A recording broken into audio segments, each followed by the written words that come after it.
Junkie Nation, we're at it again. Gorgeous Georgian goes delivering another MMA superstar. This time it's Adrian Yanez, a UFC bantamweight who took care of business this past Saturday when he defeated Gustavo Lopez, finishing him in the third round, 13-3 overall, 6 straight.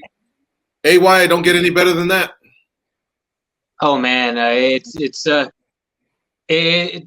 like I know what I had in front of me. Like I had a really tough opponent in Gustavo, man. So it was like just be able to have that type of performance against like a really tough guy like that. You know, I'm still on cloud 9 from it, man.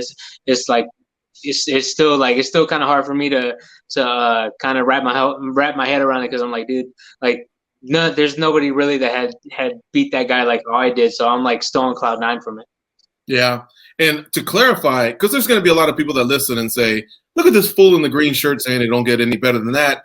He could Masvidal him in 5 seconds. Yeah, that's true. Look, those are special moments, and I'm sure you've either had some or you will have some, Adrian, in your life. But I love third-round finishes. I love when the fight unfolds. I love when plan Bs and plan Cs come into play, adjustments, listening to the corner, getting hyped up, digging deep. You know what I mean? And that's what I love about third-round finishes, being more special than the quick ones. I'll take the quick ones as well, and I'm sure you will, because you don't get paid by the hour. But you learn a lot from that experience when you're in there, and then you're still eligible for the bonuses and all that. But that's specifically what I meant is third-round stoppages. Love them. Oh yeah, absolutely. I absolutely love that. Love that I went in a little bit more in depth into the rounds, and it was pretty cool for me because I do love the experience of getting in there and getting more cage time because a lot of these fighters, you can keep on getting first round knockouts, but after a while, like it's almost like Francis Ngannou. We'll use him as an example, like just because he's the best example we got. Pretty much like he was starching everybody in the first round. Then he goes against somebody like Stipe Miocic, and he finally gets out the first round for the first time ever, and he gets tired, he gets winded, and he starts getting beat up on. So like to me, like being able to go into the third round and still have my cardio, still have the pop in my punches, to me it just shows levels of my game. So to me that's really big, and to do it at that level against somebody who is that tough, that tough of a fighter and that tough to put away, and to do it in the third round the way I did, to me that's very special myself because I really think like I really love that one more than my debut and then my contenders stoppages. Was able to do it with one punch and then also just to do it kind of like almost like a flawless performance on my end. So to me, like that brings excitement to me, and I actually love that fight way more than my first two. There you go. And in fact, you brought up Ngannou, and that allows me to segue to something I wanted to ask you. I introduced you as somebody coming off a 6-5 win streak. Could have been 9 if not for that setback you had at LFA when you fought for a title, split decision loss. What did that loss do for you at that moment? Did it come at the right time? Like, were you developing so much swag that maybe eventually when someone clips you, it would have been harder to learn off? Can you tell me what that did for your career? Because since then, you've peeled off 6 in a row, and now at the highest level in the UFC, you've definitely had a great showing for yourself. Oh yeah, absolutely. I felt like it did wonders for me. Like I didn't have the right mindset as well. So it kind of took it made me like kind of just realize that I needed to do more. I didn't feel like I was doing enough, especially after that fight. Like I was in the back, and I was down and out on myself, and a lot of people would kind of be looking to blame somebody else and blame the coaches. Me, man, I took full responsibility. Like I knew what I didn't do in that fight. I didn't push hard enough. I still had energy. I still had cardio. I looked at my coach and I was like, man, I'm not even tired. Like what? Like I should be like vomiting right now from how exhausted I am. Like, dude, like if I really put it out there, man, I really should have put it out there. And I knew I just didn't do enough. And the judges looked at that and they were like, I didn't do enough. I lost a close split decision. It could have went either way, but at the end of the day, I had to look back and be like, no, I could have easily have put the judges out of there and took the judges out of the case and just kept going for it. Because I wasn't tired at the end of that fight, and I was just like kind of just down and out of myself that I didn't do enough. I didn't push myself hard enough. And I told myself I'm never going to let that happen again. I can't let that happen again because of the amount of like the amount of like my own like just kind of just being like so pissed off on myself and just how much pissed off on myself. I'm not letting myself let that happen again. I'm not letting myself be that disappointed in my own performance, man. I'm like my own harshest critic. So after that fight, I was like, you know what? I'm not doing enough. I need to go out there and keep pushing, keep pushing. I need to go out there and keep and set my pace. I'm not letting anybody else set the pace for me. I'm doing my own thing, and whenever I get there into that cage, I'm gonna go out there and give myself 100% effort. I'm not gonna cut no corners. I'm not gonna cut no slack. I'm not gonna rest in there. And from that, I was able to like, well, shoot, I'm on a 6-fight win streak with 5 of them being stoppages, and it just kind of just shows that I was that whole mindset changed. And the only fight that I went the distance with, was pretty much a blood and guts war at LFA 78 with Kyle Estrada. You can go back and watch that on UFC Fight Pass. So if you look at that fight, we both left it out on the line. It was a tough fight. So to me, that loss did a lot for me. And I would tell a lot of other fighters, like a lot of my training partners, like, man, like, you know what? If I would have went into the UFC at that point in time, I think I would have had a short stint, just because of like how my mentality was. I think I needed that. I think I needed that loss. If like it's hard. Like a lot of people would like be like, "Well, why do you think you need the loss?" I was like, you kind of need the little bit of a setback. Need a little bit of a setback every once in a while. You need those little things where you need to learn. You need to physically feel what you need to work on. If it's your mind, your skill set, whatever it is, you need to work on. Because at that point in time, I felt like I didn't need to work on anything. I felt like I was like, no, I'm gonna be in the UFC right now. Like I'm ready for it. And after that fight, I realized I really wasn't ready for it at that time. So it kind of helped build me mentally and physically and all my skill set as well, and jumped me up higher. Look, steadily, my performances have improved. And it just kind of just shows itself. So to me, like that loss did a lot for me. Adrian, I love the way you've explained the importance of experience in this game, but I want you to dig deep for a second and be a little bit of a G. Is there a little piece of you on the inside that looks at the champion and says, I got something for him right now, actually? Oh, man, I'm always thinking that. I'm always thinking that. Every single time I'm watching a fight, another 35er or anybody in my weight division, man, I look and I'm just like, you know what, man, I can give that guy a run. Like, especially looking at the last fight with Aljamain and Peter Yan, and I was looking at those guys, and my training partner the next day, when we're on that Monday, because the fight was a Saturday, on that Monday, we were talking about it, and I was like, you know what, man? And he was like giving Peter Yan praise. Like, dude, I see holes, man. I see holes. I think I can get to that guy. I was like, dude, there's always that little bit of a thing, that I still have a lot. I have a long ways to go before I get there. But every single time I'm looking, I'm always studying the fighters, studying the people who are in front of me, because I know I'm gonna have to face those guys. And I looked at that fight, and I was like, man, I'll give that guy the work. so every single time, man, like I try to know where my position is at in the UFC. Like I'm 2-0 in the UFC. I still have a long ways to go before I even get there. But every time I look, and I'm just like, nah, I got the work for that guy. You're in a division filled with savages. I mean, it's one of the top divisions in all of mixed martial arts. You brought up 2 names, Aljamain Sterling, Peter Yan. Do you feel like when you get to the top, one of those 2 will probably be there waiting for you, or are all them killers that are waiting underneath eventually going to get to them? Oh man, there's a lot of killers in this division, man.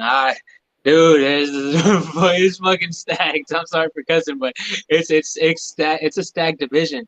There's a lot of guys in there, and honestly, man, whoever's there is whoever's there. To me, it makes me no difference, because if they knock off either Aljamain Sterling or Peter Yan, it just shows that the level of the game has increased. And if I go in there and go out there and I starch that guy, the level of the fighting has increased. So to me, it's just one of those things that the game is always going to be learning and improving.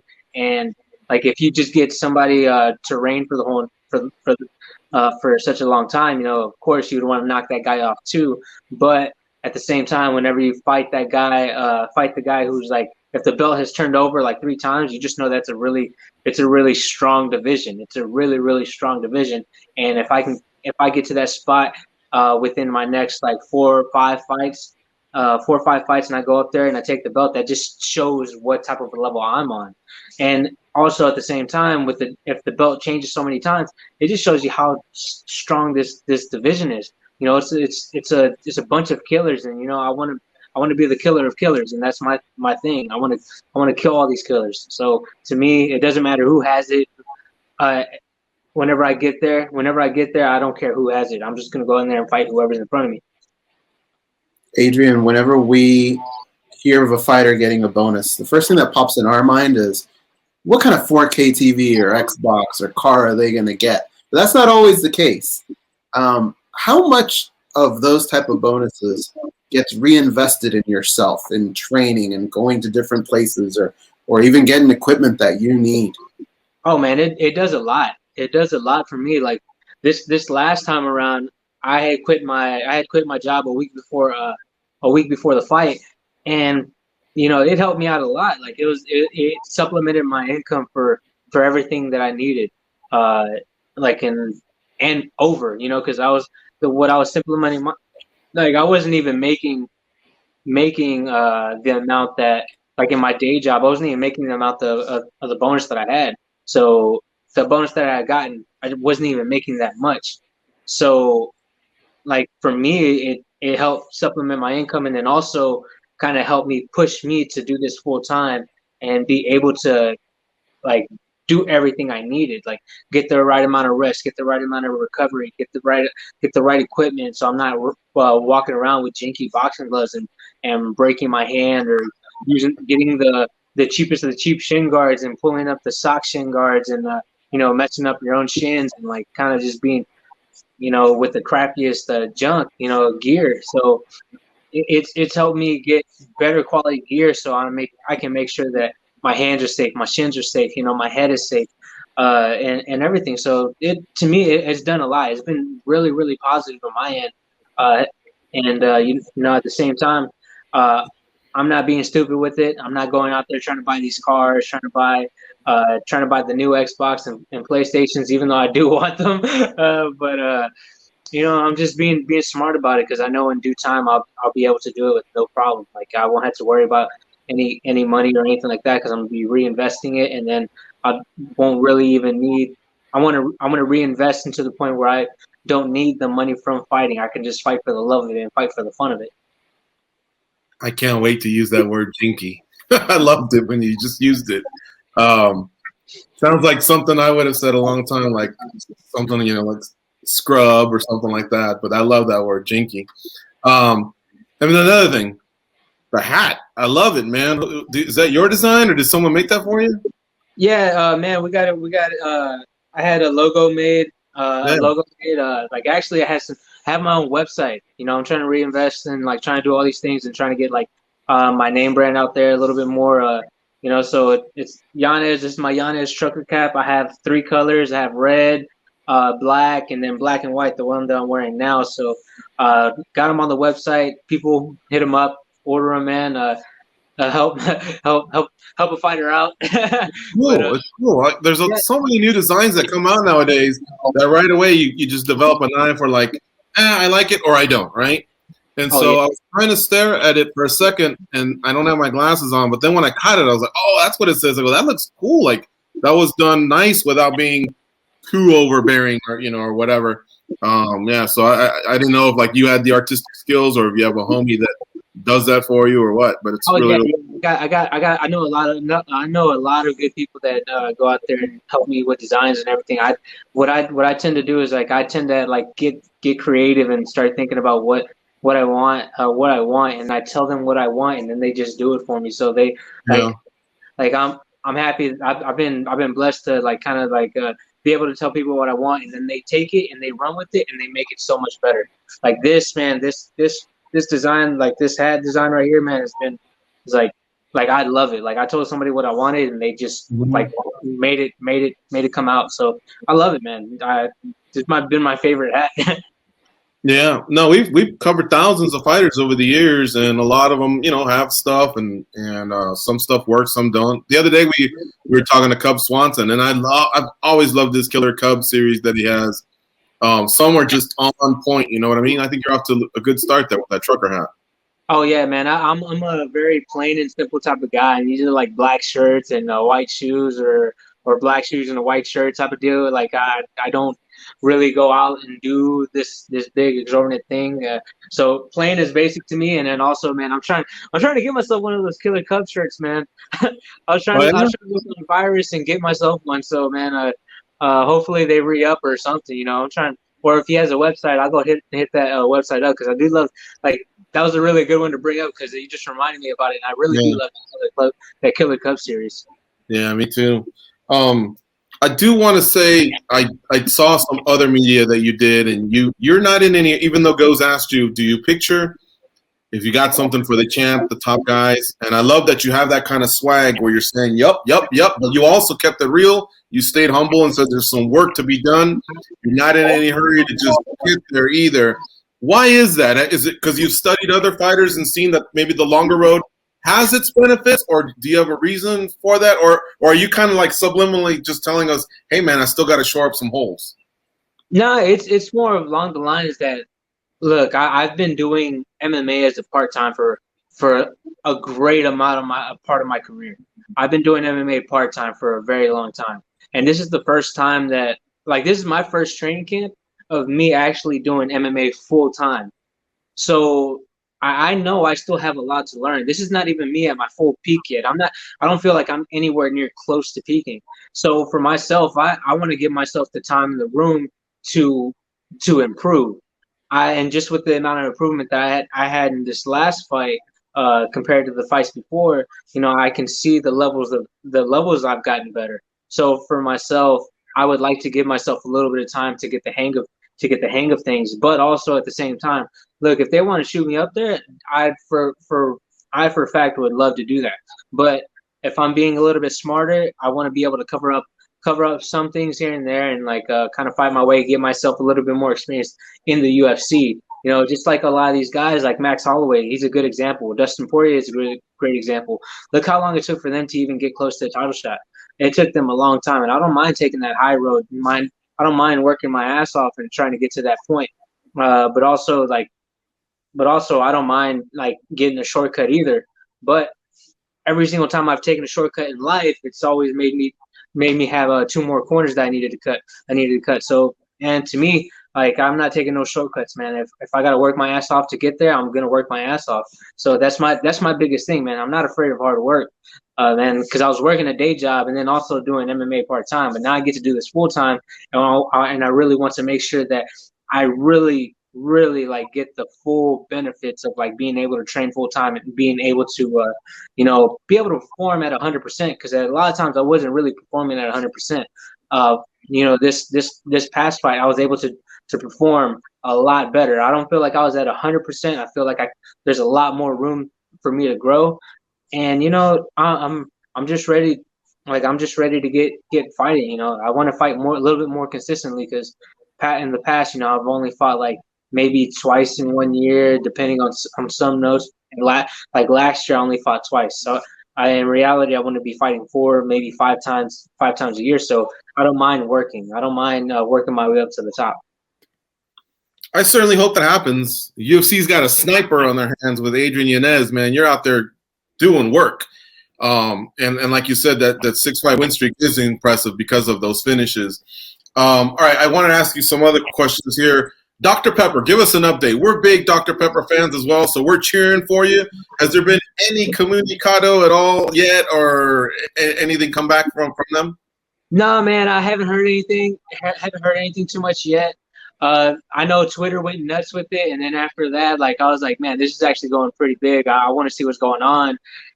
So I actually hit up my management team, and they're working on something. They're definitely working on something. So as of right now, I'm just kind of just waiting to hear back, man. But there was a big movement really going on for the Dr. Pepper stuff, man. This guy named David Fretz did a whole graphic design of me and Dr. Pepper wrapped around me and all that. So I thought that was pretty cool. He did that like in 30 minutes, and I was like, dude, that's pretty badass. He did all that in 30 minutes. Like, I had no idea that he did it until he did it. So I was like, all right, cool. I'm hoping to get somewhere, man, because I really love Dr. Pepper, man. Tell me about it. I haven't had any in a while. I trying to give up a few things for Lent, but even yesterday I was pushing the cart, went to the store, and I thought, oh, man, you don't know how bad I wanted to reach for some Dr. Pepper, but I held back. And then I saw your Insta, and I saw what you're talking about, that artwork. So I'm cheering for you. I hope you get it. Don't forget your boys over here in Vegas, man. Send us a case if you get it. Oh, yeah, definitely. I'll send y'all a case. All right. Just a couple more things here. Do you think the Sterling Yan fight, you think Sandhagen and Dillashaw are next? And then what do you feel like? You're maybe 3 wins away, 4 wins away? Or feel free to answer, man, I'm just not worried about that yet, assigning a number to it. Because it seems like sometimes when you do that, these letdowns that fighters have can sometimes really just, you could tell it takes a few days to get over. I was just reading about Justin Gagey. He's trying to figure out where he fits in the equation at lightweight. So I want to see about you, like, what's your mentality? Man, my mentality where I'm at right now, I know I'm 2-0 in the division. Like, I'm 2-0 in the UFC. So I know where I stand. I'm still in the back of the line. I know there's some hype that's getting behind me, and I know all that can be gone within a second. So I know in my own head, I'm ready to work. Like my mentality is that I have a long ladder to climb, and I'm gonna take every single step, because I don't want to go up there and just say, oh, I can get up there in 2 fights, and then try to jump up a couple steps and end up slipping and falling, and you're back all the way to where you at the bottom, right where you started. And not what I'm trying to do. So I'm trying to take it a step at a time, making sure that I'm getting the full benefits of me training, getting my skills better, so whenever I do get to that position, I'm able to take full advantage of it and like knock it straight out the park. So that's my mentality on it. So I'm not really worried about like a number. I'm not really worried about, oh yeah, next 2 fights, next 3 fights, next 4 fights, 5, 6. As long as I'm in there fighting and I'm taking the right steps and getting prepared correctly. To me, that's my biggest motivator, and that's my biggest reason that I believe I'm gonna get up there, no matter how long it takes for me to get up there. Because I'm gonna get up there. Like no matter what, I'm getting up there. But I believe that Peter Yan and Aljamain Sterling, I know that their fight. I want to see them run it back. I want to see if Aljamain makes any adjustments, and see if Peter Yan does more of the same. Because I would like to see the adjustments from both of them and try to see what goes on there before TJ and Corey Sandhagen fight. Yeah, I would like to see that. But also, I really see that I see that Corey Sandhagen and TJ Dillashaw fight being a barn burner. And I'm kind of glad that they're not giving TJ Dillashaw the friggin' the title shot is coming back from popping for steroids. So I'm really happy that they're making him work back for it, especially taking a fight like Corey Sandhagen. Corey Sandhagen is a beast, and I don't think it's going to be a fun fight for TJ, man. I think Corey Sandhagen is probably going to get the stoppage in the later rounds. So I would like to see the winner of that fight the winner of Aljo and Peter Yan. So I think that would make the right amount of sense. And after that, I would like to see who else in the division would really kind of shine bright after those fights. Last question. When I look at your topology, I see a lot of canceled bouts, more than usually from what I see from other fighters. Was that due to you pulling out, others pulling out against you, which I think is probably the reason. I'm seeing a lot more of that of younger fighters in other promotions they're looking and saying, who? Oh, no, and just pulling out at some point. Can you explain some of those?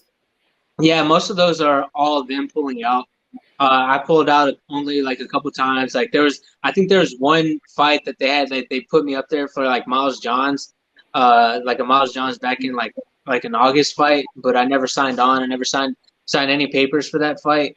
Like it was like like the year that we fought for the title later on that year, because I had my hand broken and they said they were trying to, like, the matchmaker was trying to set that fight up, and he kind of like said it before he even got to me, and I told him, I was like, I can't fight. My hand's still like recovering from like the pin being pulled out. So there's a couple fights in there where I was legitimately hurt.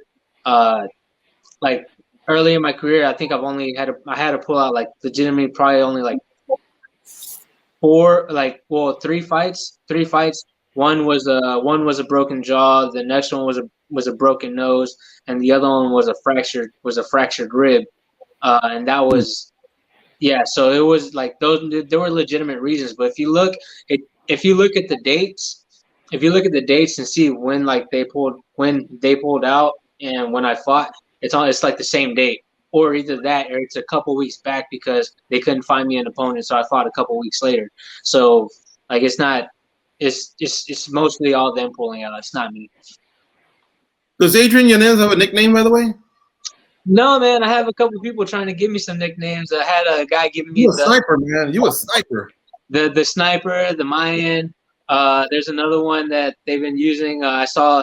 I think Brendan Fitzgerald said the Mr. Knockout, and like a lot of people have been running with it. But me, man, it doesn't matter to me, man. I'm cool with whatever. I do like Yanez. I do like the one name, simple. Just Yanez is nice. I really don't even like my own first name, so I like Yanez just being by itself, so that's pretty cool. You just want to be Yanez and that's it? What are you, Seal? You're only going to go with one name? Oh, yeah, man, I don't mind it, man. Like, it's just pretty cool. There was one back in the day that I really liked. It was Mantequilla, because butter. Yes, butter. That's a boxer. Oh, yeah. Well, yeah. You know that, right? I didn't know he was a boxer at all, no. Yeah, he's a great boxer. Mantequilla, they used to call him. Oh, dude, yeah, you know what? Yeah, that's actually a great one, man. Because there was back in the day, like they were saying you were smooth as butter. Whenever this guy named David Wolf was holding for me, he was holding pass for me. Like, dude, you're just so smooth as butter. He's like, yeah, but you're Mexican, so we're gonna call you Mantequilla. So I was like, oh, all right. It stuck with him, but everybody else was like, I don't like it. But I loved it at the end of the day. That's dope. Yeah. In fact, he's my younger brother. Goes, I don't know if you know this, but our grandfather, who passed away many years ago, his favorite fighter was Mantequilla. Really? Yeah, that's why I had that reaction. He used to talk about Mantequilla a lot. We don't want to mess with the Dr. Pepper thing, so what if we just combine it and make him Dr. Mantequilla? No, that'd be pretty nice. Dude, I think if I use that nickname for Dr. Pepper, man, if I use the Dr. Pepper nickname, I'll probably get a cease and desist letter in the mail and be like, hey, you can't use that. I'll tell you what, though. I know what you're talking about, South Park. So if I'm ever at any of your fights and you raise your hands like that, I'll start screaming, dude. Oh, yeah, absolutely. That's my favorite episode. Yeah. So it's Jose Nápoles, if you want to look it up, Adrian. Jose Nápoles, that was his nickname, was Mantequilla. He was, I think he flew the Mexican flag, but I think he may have been born in Cuba or something like that. But I just know that he was a Latin fighter, and he was good. Oh man, perfect, man. Let's keep that. Well, hopefully, I'm here to keep that name going for great fighters. Nice. All right. Well, listen. Thanks for taking some time out of your afternoon to chat with us here on Junkie Radio. We appreciate it. It was a fun chat for us and a great performance looking back on last Saturday on big ESPN. At ESPN2, you guys had a big spotlight last week. So hopefully you guys got a lot of eyeballs. Hopefully your family and friends, a lot of them got to catch it and see you do your work. Man, thank you, man. Like, yeah, they did, man. They had a spot where they were watching it. They all piled up together and watched it. Man, I'm blessed. I'm blessed to have such a great support system, and man, thank y'all for the platform. This is amazing, man. I love being on here.